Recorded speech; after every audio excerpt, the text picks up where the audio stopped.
creeps! Andy here, and today I wanted to talk about the first vampire book ever written. I am very excited for this video. I recently read Carmilla, which predates Dracula. It got me all in a vampire mood, and I started thinking, what was the first vampire book ever written? So I did some Googling, and here we are. So today we're talking about, you'll never guess the title, it's called The Vampyre by John Polidori. The Vampyre was written in 1918. In this video, we're going to be talking about a synopsis of both that one and Carmilla. Carmilla isn't the only vampire book that was written after The Vampyre. There's one in between them, but that one's like 600 pages and I didn't have time to read it. I will at one point.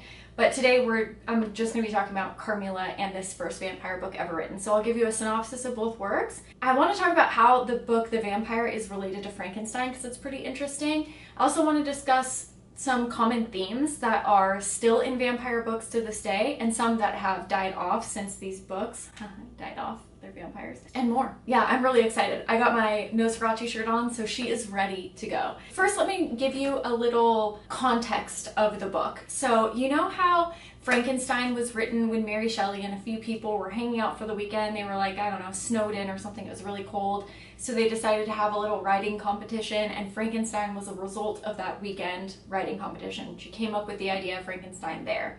Well, that is how The Vampyre came about too, because John Polidori was actually Lord Byron's physician, and he was there that weekend as well. Lord Byron had come up with a piece of the vampire story, and then John had taken it and turned it into a full-length novel. However, it was related to Lord Byron for a long time, and probably why it got a lot of its critical acclaim. It was attributed to Lord Byron being the writer for a long time, but it was written by John Polidori. So pretty interesting that they both came from the same place. I'm going to read you, there's a little intro in here too. I'll leave the exact copy that I read if you guys want this intro. But it says, according to the villagers of Serbia and Hungary, their vampires were bloated, shaggy, foul-mouthed corpses who preyed on the immediate neighbors and relatives or nearby cattle, so vampirism could be acquired by eating contaminated meat, which is pretty interesting. So I'm not going to exactly be talking about where the term vampire originated from. I mean, you know Vlad the Impaler and all sorts of stuff, and maybe one day I'll go into a whole video about it, but in this video, I was more interested in how vampires became associated with romance. Like, how are these monsters so romanticized, even to literature nowadays? And it really got me thinking about where they came from. And so I thought some of this information was really interesting as well. It says that popular remedies against vampires at this time, including digging them up, smearing oneself in their blood, or pulling out their teeth and sucking their gums. Imagine if that were still part of our vampire folklore today. You just rip out their teeth and suck on their gums. That's so wild to me. And it says as well as staking, decapitation, and incineration, which I still think are all applied to vampires in some way in our culture. It says, still unappealing was the fact that the legion of the undead were composed entirely of peasants. Oh, it also said too in here that the term vampire could be used in this day and age for like a sketchy landlord. Like, it was used as a derogatory term for low-class citizens that were trying to swindle you. And so it wasn't actually until the book The Vampyre came out that vampirism was associated with this high class. Think about the terms you think of when you think about vampires: castles, counts, wealth. And so it is interesting that literature has changed folklore into these like foul-mouthed, peasants of society, into these glamorous, romanticized figures. And so yeah, this is so interesting. I might have to do so much digging and do like a whole video on it. Let me go to the book now and we'll give you a quick synopsis here. There's not too much description as far as the vampire goes, but it does say here that those who felt the sensation of awe could not explain whence it arose, of awe toward this vampire. It says some attributed it to the dead gray eyes, which, affixing upon its object's face, did not seem to penetrate, and at once glanced to pierce through to the inward workings of the heart, but fell upon the cheek with a laden ray that waited upon the skin it could not pass. Anyways, the vampire had very pale skin, things like that, but there's not too much of a description beyond that. I also thought it was interesting that the name of this vampire is Ruthven. This came from another novel, so I'm just going to read you this little excerpt right here. It says that an unflattering portrait of Lady Caroline Lamb, who married William Lamb in 1805 and had a brief but tempestuous affair with Lord Byron in 1812, the most famous episode of which occurred in July of that year when she dressed in a page's uniform in order to gain access to his room after his interest in her had begun to wane. In May of 1816, Lamb published her highly successful novel Glenarvon, an extravagant romance featuring Byron as the villain character, which his name was Clarence de Ruthven. And so Polidori, when he wrote The Vampire, he borrowed the name Ruthven to ensure readers would associate the vampire with Lord Byron, which they had, right? And that's a lot of its acclaim came from being associated with Byron. So I thought that that was funny. One, because of, well, first of all, the lady is used in a negative way. So it's kind of like, you know, she poked fun at Lord Byron and now he's like poking fun at her in their respective literatures, which I think is kind of funny. And I also think it's funny that, I don't know, think about that. Ruthven's character in here is not good. He's a vampire, but we're gonna go into a deeper synopsis in a second. But I was just thinking, how would I feel if I sat down with my friends for the weekend? They're like, I'm gonna write you in as a character, and it's like this manipulative, awful person. John Polidori and Lord Byron had a falling out. And I don't exactly know what happens. I didn't do too much digging, but John ended up committing suicide later on in life. And so, yeah, I don't know. I don't know what happened there or if there was some animosity in the beginning. I'm not sure, but it is interesting to think about somebody writing their friend in a novel and it ends up being not so great of a character. So, okay, let's get to the synopsis. So I told you what this vampire looked like, but what is he? What does he do? I feel like I relate him most to Iago from Othello, if you guys have read that Shakespeare play.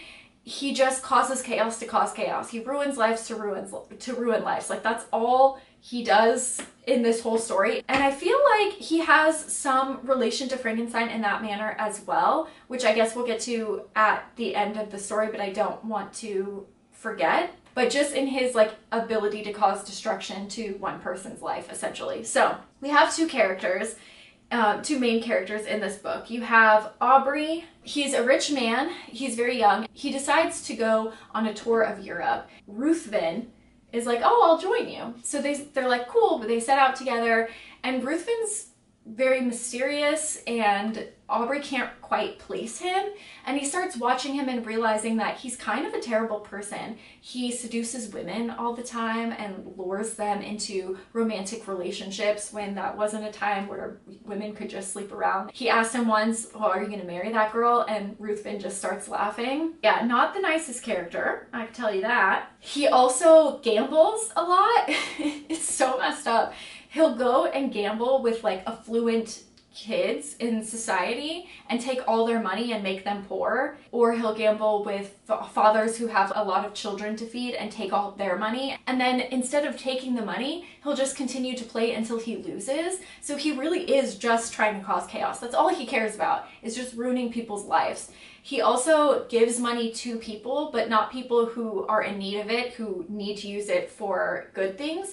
He'll give money to people who have like vices or addictions. And then after those people have taken their money, it turns out that a curse is put on them. Yeah, some pretty not cool stuff. So eventually Aubrey's like, you know what? I don't really want to hang out with this guy. So he decides to leave. He goes to Greece and he ends up meeting and falling in love with a beautiful woman. She tells him about vampires and how he shouldn't be out in town after dark because of their, local folklore. And he doesn't really believe it at first, but when she gives a description of the vampires, they sound, you guessed it, very similar to his friend Ruthven. I don't want to give everything away, but basically I'll say that Ruthven comes back over and over again to just kind of destroy his life, in kind of the same way that Frankenstein's monster comes back and tries to destroy Victor Frankenstein's life. He basically says in Frankenstein, if you guys haven't read it, he says, if you don't make me a counterpart, if you don't make me a girlfriend, I'm gonna kill everybody you love. And Victor's like, well, I'm not gonna do that. I already created you and you've caused so much mayhem that I don't feel like I can create another one of you. And so the monster keeps its word and goes around and destroys everything he loves.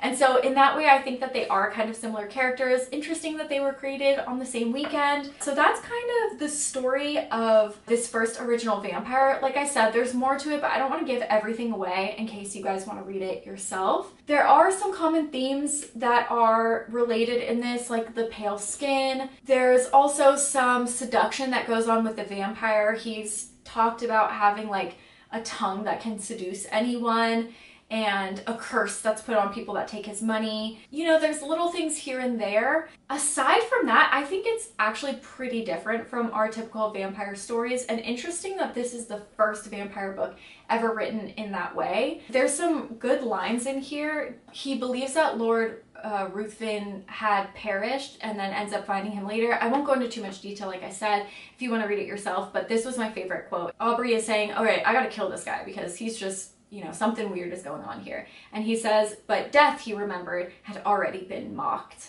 So, you know, he found that he was unable to kill him, which again is another typical thing that we find with vampires. There's even more, I think, in Carmilla. So let's kind of get a synopsis going on that one. Carmilla was written in 1871. This is by Joseph Sheridan La Fanu. This one is about a young girl. I kept calling her a little girl in the last video, and that's not really true. She's just a young girl. She lives in a castle with her dad. They're very secluded. A friend is gonna come and stay with her for a while. She's so excited, but the friend ends up passing away. So her and her dad are out one day and a carriage falls and a young girl is hurt, and her mother's pretty freaked out. She's like, I gotta go do something. It's gonna take a while. It's gonna take me 3 months, but what am I gonna do with my daughter? And because the young girl is so lonely, she asks her dad, can she stay with us? And the dad says yes. So the girl, who we come to know as Carmilla, ends up staying with them. It turns out that our main character, Laura, goes and meets the young girl, Carmilla, and she realizes that she saw this girl in her room when she was a child. And this episode is stated in the book earlier. It's so creepy the way that it's written. It really did give me chills when I read it. It's such a creepy introduction to the book. But anyways, she ends up realizing that that woman is Carmilla at the same age that she is now. But before she can tell Carmilla this, Carmilla's like, wait, I had a dream about you when I was little. And so anyways, they start on this friendship. First, I want to talk about how atmospheric the book is. Let me read you just this quick little paragraph here. Well, first it says that over the grass and grounds, a thin film of mist was curling like smoke, marking the distances with a transparent veil. Here and there, we could see the river faintly flashing in the moonlight. And then here it says, the moon this night is full of idyllic, I'm not sure how to pronounce that, and magnetic influence. And see, when you look behind you at the front of the manor house, how all its windows flash and twinkle with a silvery splendor, as if unseen hands have lighted up the room to receive fairy guests. It's just so atmospheric. I love this book so much. It was so fun to read. Then here we have the moods of Carmilla. It says, in these mysterious moods, I did not like her. I experienced a strange tumultuous excitement that was pleasurable, mingled with a vague sense of fear and disgust. And I love this dichotomy in relation to this Carmilla character, this being intrigued with her, but then also kind of repulsed with her at the same time.